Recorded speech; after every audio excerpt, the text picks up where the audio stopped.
Hello viewers, welcome to your favorite channel Rising Leader.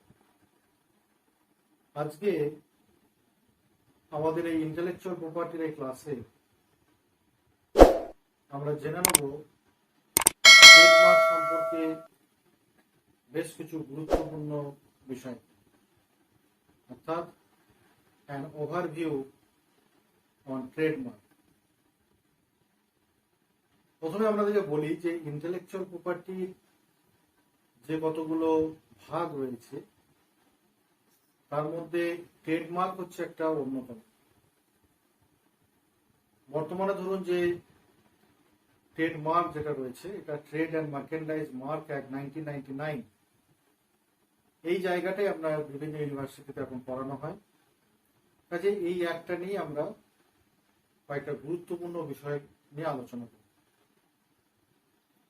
দেখুন, এই trademark এই কথাটার মধ্যেই কিন্তু আমরা লুকিয়ে আছে যে একটা ট্রেডের তার একটা মার্ক। এই মার্কের কেন দরকার হচ্ছে? একটা ট্রেড করতে গেলে তার একটা মার্ক লাগছে, এবং এই মার্ক কেন দরকার হচ্ছে? কারণ দেখুন, একটা মার্ক একটা কোম্পানির রেপুটেশনকে কিন্তু আপনার বর্ণনা করে থাকে। যেমন দেখবেন টাটাদের যেমন একটা ট্রেডমার্ক আছে, তেমনি আম্বানিদের একটা ট্রেডমার্ক আছে।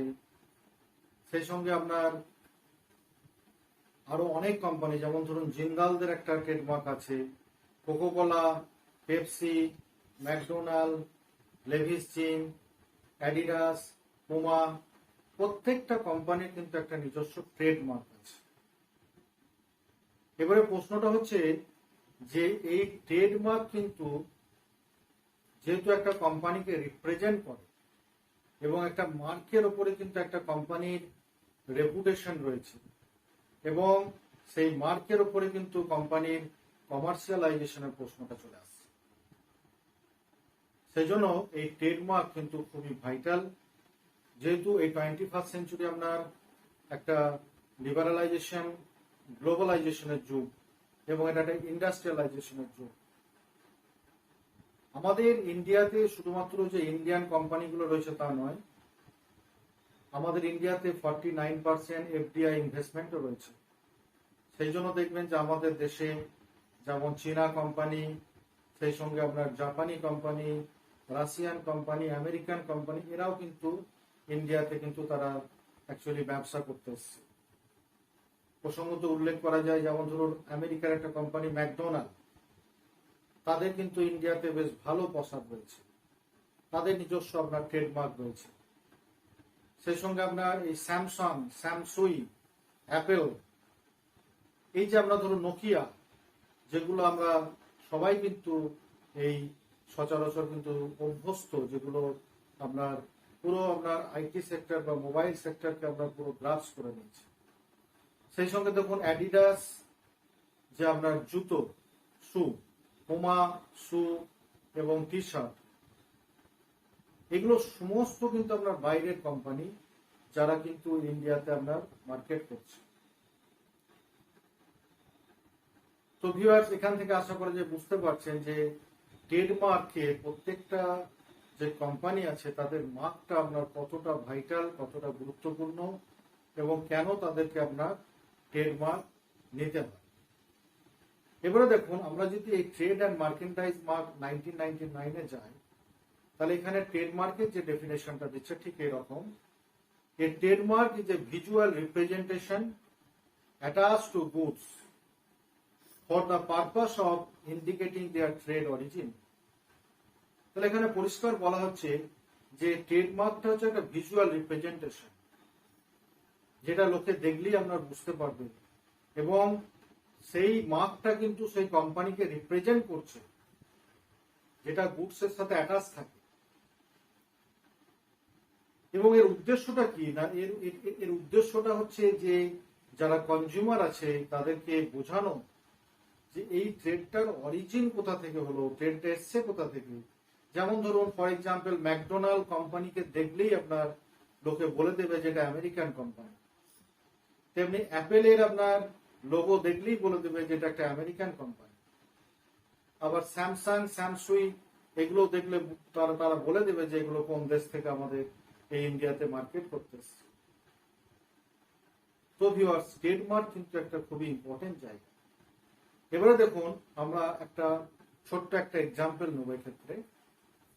এখানে বলা হচ্ছে, দেখুন, the trademark Lakme distinguishes the goods of Lakme liver company from those of, say, the Revlon. The word Revlon is a separate trademark which distinguishes goods of Revlon. অর্থাৎ এই যে ল্যাকমে এবং রেভলন দুটোই কিন্তু কসমেটিক বাজারে আপনার কিন্তু খুবই বিখ্যাত নাম, সুপরিচিত নাম, কিন্তু দুটো আলাদা আলাদা এদের ট্রেডমার্ক রয়েছে। একটা হচ্ছে ল্যাকমে, এই ল্যাকমে তাদের ল্যাকমে কোম্পানিকে আমরা রিপ্রেজেন্ট করছে, অপরদিকে রেভলন তাদের রেভলন কোম্পানিকে রিপ্রেজেন্ট করছে। দুটোই সেপারেট সেপারেট আমরা ট্রেডমার্ক নেওয়া আছে। এবারে ভিউয়ার্স, আমরা এক্সাক্ট ট্রেডমার্কের ডেফিনেশনে যাব, যেটা section 2 subsection 1 another subsection M এ বলা আছে ট্রেডমার্ক অ্যাক্ট 1999 এ, যেখানে আপনার এই মার্কের ডেফিনেশনটা প্রথমে দিয়েছে। মার্ক বলতে বলছে, mark includes a device, heading, brand, label, ticket, name, signature, word, letter, shape of goods, packaging or combination of color, numerical shape of goods, packaging or combination of colors or any combination thereof. তাহলে দেখুন, এখান থেকে পরিষ্কার বোঝা যাচ্ছে যে mark বলতে শুধুমাত্র ওই একটা ধরুন লোগোই নয়, এর সাথে কিন্তু অনেকগুলো জিনিস আসতে পারে। একটা টিকিট আসতে পারে, একটা লেবেল আসতে পারে, প্যাকেজিং আসতে পারে, কালার কম্বিনেশন আসতে পারে, নিউমেরিক্যাল যে সমস্ত ওয়ার্ড সেগুলো কিন্তু একটা মার্কের মধ্যে পড়ে। যেমন ধরুন 555 একটা সোপ, তাদের নিউমেরিক্যাল নাম্বারের উপর ট্রেডমার্ক নেওয়া আছে। শিব শক্তি রাইস মিল, এটার উপরে একজনের ধরুন ট্রেডমার্ক নেওয়া আছে। তারপরে ধরুন এই যে হেওয়ার্ড যে ওয়াইন, যেটা এটার উপরে তাদের দেখবেন নাম্বারের উপরে আপনার ট্রেডমার্ক নেওয়া আছে। সেই সঙ্গে লেভিস জিন্স, অ্যাডিডাস, এগুলো কিন্তু সমস্ত মার্কস রয়েছে। এছাড়া কতগুলো দেখবেন টিকিটের উপরে ট্রেডমার্ক হয়ে থাকে। এছাড়া আপনারা দেখবেন যে কতগুলো অ্যালফাবেটিক্যাল যে ওয়ার্ড যেমন থাকে, যেমন ধরুন কোডাক, এছাড়া আমরা সানলাইট, এগুলোর উপর আমরা ট্রেডমার্ক নেওয়া আছে। এবারে দেখুন ভিউয়ার্স, আমরা যে জায়গাটা ক্ষেত্রে আপনাদেরকে বলবো, এটা হচ্ছে যে অনেকে একটা জায়গাতে খুবই ভুল করে, যে ট্রেডমার্ক আর যে ডিজাইন এই দুটোর ডিফারেন্সিয়েট করতে গিয়ে ভুল করে। ট্রেডমার্ক এবং ডিজাইন কিন্তু দুটো সেপারেট থিং। যেমন ধরুন, যখন একটা কোকোকোলা যখন ধরুন একটা বাজার থেকে যখন কেনা হচ্ছে, বা ধরুন একটা পেপসি যখন কেনা হচ্ছে, কোকোকোলার গায়ে যে লেবেল চেটানো থাকে সেটা কিন্তু আমরা ট্রেডমার্ক করি। আবার বোতলের ধরুন যে শেপ যেটা থাকে, এমনকি কর্কের ধরুন যে ডিজাইন যেটা থাকে, এটা কিন্তু ডিজাইন একটা পার্ট। অর্থাৎ একটা প্রোডাক্টের মধ্যে দুটো জিনিসই কিন্তু থাকতে পারে, একটা হচ্ছে ট্রেডমার্কও থাকতে পারে, আবার ধরুন ডিজাইনও থাকতে পারে। আরেকটা বলা যেতে পারে, যেমন ধরুন অ্যাপেলের যে মোবাইল সেট, ওদের আপনারা দেখবেন একটা অ্যাপেলের লোগো থাকে। ওই অ্যাপেলের লোগো যেটা, অর্থাৎ ওইটার উপরে তাদের ট্রেডমার্ক থাকে। আবার ধরুন সেটা ডিজাইনটার উপরে, মোবাইলে যে ডিজাইন হয় সেটার উপরেও কিন্তু ওদের একটা ট্রেডমার্ক নেওয়া থাকে।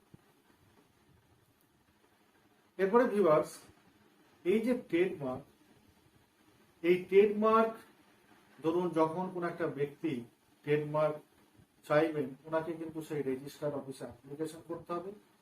রেজিস্টার্ড অফিস ভেরিফাই করার পরে দেখবেন যে যদি এই ধরনের ধরুন মার্ক অন্য কারোর কাছে না থাকে, অর্থাৎ সিমিলার মার্ক যদি কারোর কাছে না থাকে, তাহলে ধরুন সেটার উপরে ট্রেডমার্ক রেজিস্ট্রেশন দিতে পারে।